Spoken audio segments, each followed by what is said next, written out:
Et on se retrouve donc pour cette revue de presse de l'économie.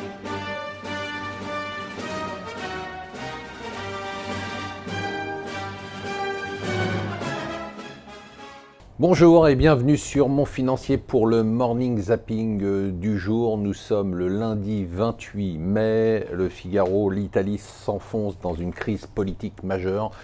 Bon, résumé des épisodes précédents, on va voir ce qui se passe aujourd'hui. Donc le président du Conseil, Giuseppe Conte, qui venait à peine d'être nommé, a jeté l'éponge. En effet, le président de la République, qui a le pouvoir de mettre un veto sur les nominations des ministres et des premiers ministres, a mis son veto sur la nomination du ministre des Finances, qui est un eurosceptique convaincu. Du coup, on semble s'acheminer vers un gouvernement de transition technique. Et derrière, des élections législatives anticipées probablement en septembre ou octobre. Ça veut dire un nouveau chaos, surtout qu'on sait que la Ligue a le vent en poupe dans les sondages, donc ça risque de chauffer. En attendant, les marchés sont un peu rassurés en se disant, ben voilà, on a gagné 3 mois, ce qui est assez étonnant parce que c'est vraiment une vision à très court terme d'une situation qui pourtant est très chaotique. On avait l'Italie, maintenant on va avoir l'Espagne. L'Espagne où Mariano Rajoy est sous pression, nous dit, sous la menace d'une motion de censure, nous disent les Échos. En effet, son parti vient de subir de lourdes condamnations dans un scandale majeur de corruption.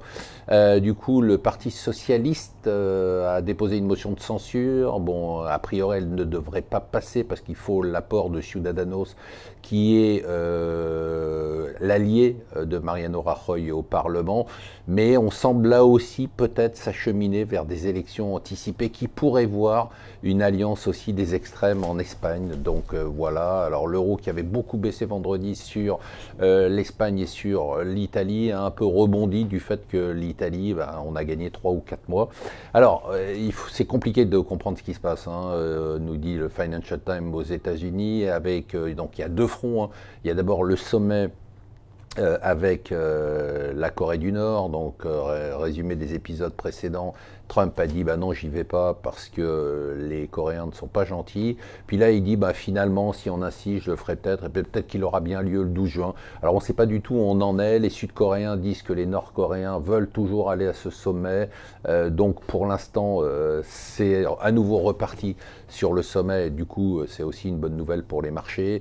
Et de l'autre feuilleton, c'est les négociations entre la Chine et les États-Unis sur le volet commercial. Maintenant, nous dit le Financial Times, les États-Unis veulent des engagements, des contrats à long terme de la Chine qui s'engageraient à acheter des produits agricoles et des produits énergétiques sur plusieurs années pour réduire le déficit commercial.